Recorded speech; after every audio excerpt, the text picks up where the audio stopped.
Hello everybody, it's me, Carmine DiStefano, the Bookman. And welcome to the second week of Batman Month.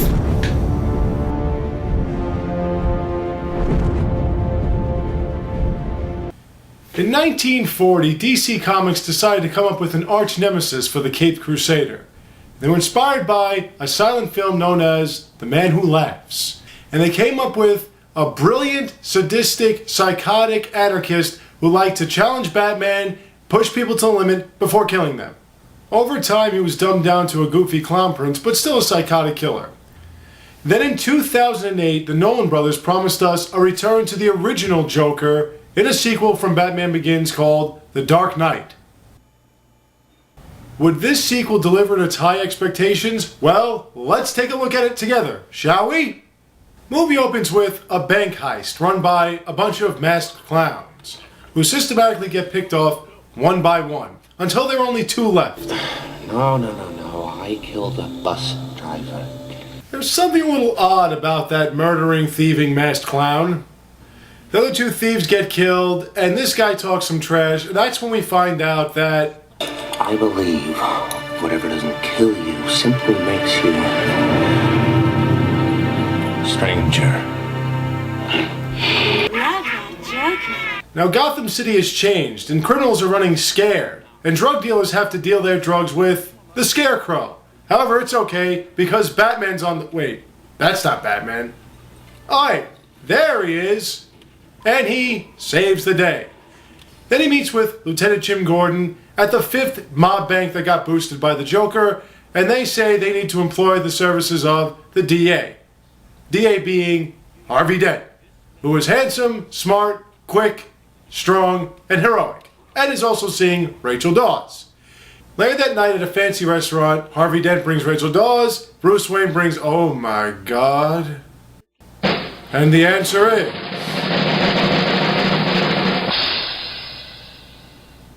oh my god. Harvey Dent does his talking and Bruce Wayne is inspired and says he wants to throw a fundraiser for him. The following morning, at an underground boss meeting, we find the source of the mob's income is from Mr. Lau, who's going to save their money by taking it with him to Hong Kong. So everything's...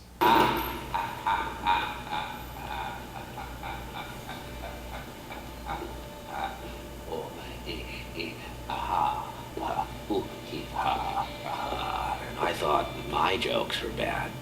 The Joker then presents the greatest disappearing act ever known to mankind and tells the mob that he's going to kill the Batman for half the money they have. Then he threatens to blow himself and everybody else up for safe passage outside. Now Batman's got to bring Mr. Lau back to America, and with the help of his friends, he prepares. Then a gangster known as Gamble thinks he has the Joker dead. Unfortunately for him, he's alive. Why so serious? Sticks the blade in my mouth. Let's put a smile on that face. And why so serious?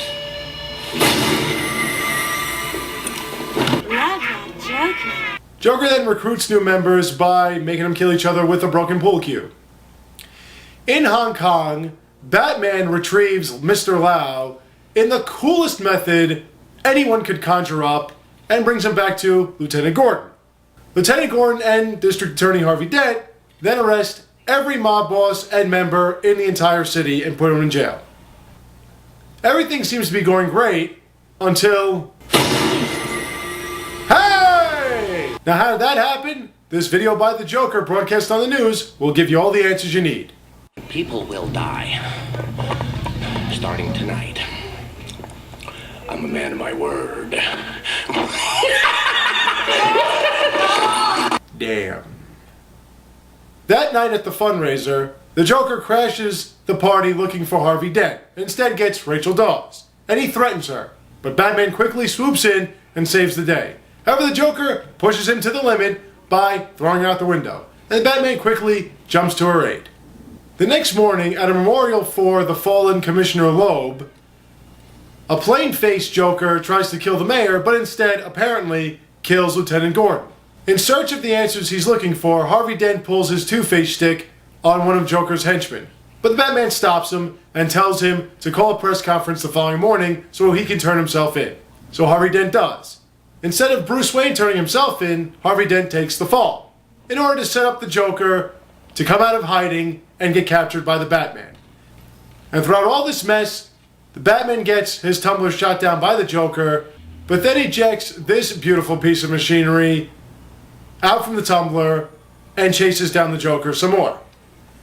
He then pulls this on the Joker.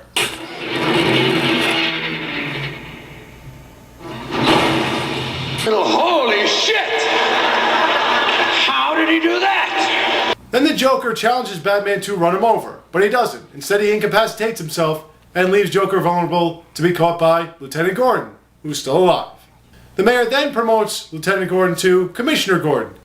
But all is not well, as Harvey Dent was not returned home, he was kidnapped. And Batman interrogates the Joker and finds out that Rachel Dawes was as well. So he goes to save Rachel. In the craziness that ensues, the Joker escapes. And then Batman finds out that he's not saving Rachel, but he was tricked into saving Harvey Dent instead. So Rachel explodes and Harvey Dent burns up.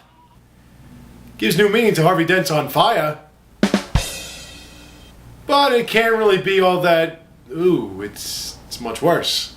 Oh, he ain't pretty no more. Then the Joker broadcasts a message saying that if Squirrely Mr. Reese is not killed, he'll blow up a hospital. And the madness that ensues, the Joker sneaks into Harvey Dent's room and manipulates Harvey Dent into going about his own vigilante justice using that Two-Face stick thing. And the Joker blows up the hospital anyway and kidnaps all the patients. Love that Joker. The Joker then hijacks two ferries, one with criminals, one with civilians, and says if they don't blow each other up, he'll blow both of them up. Batman goes on the scene and fights SWAT team members from killing civilians dressed like clowns. He then meets up with the Joker, and they both fight. And as they fight, Tiny Lister throws the detonator out the window, this guy puts it back in the box, and that upsets the Joker, which leaves Batman room to get the drop on him. Literally. But the Batman stops the Joker from falling in time for the Joker to tell him what he did to Harvey Dent. Love that Joker. Meanwhile, Harvey Dent is threatening Jim Gordon and his family. The Batman goes on the scene, gets shot in the stomach for his efforts, but stops Harvey Dent from doing any damage to anybody else. He then tells Jim Gordon to spread the word that he killed all the people Harvey Dent did in order to preserve Harvey Dent's reputation. He then runs away from the law, leaving Jim Gordon to tell his son how great the Batman is. And since that's it, I'm going to tell you how great this movie is. The best superhero movie ever made. The storyline was intense and intriguing, the action sequences were out of this world, you really got a sense as to why the Batman does what he does, and the dilemma that he has to fight through every single day doing it. The movie, and again, they kept the nature of the comic book without following directly after the comic book.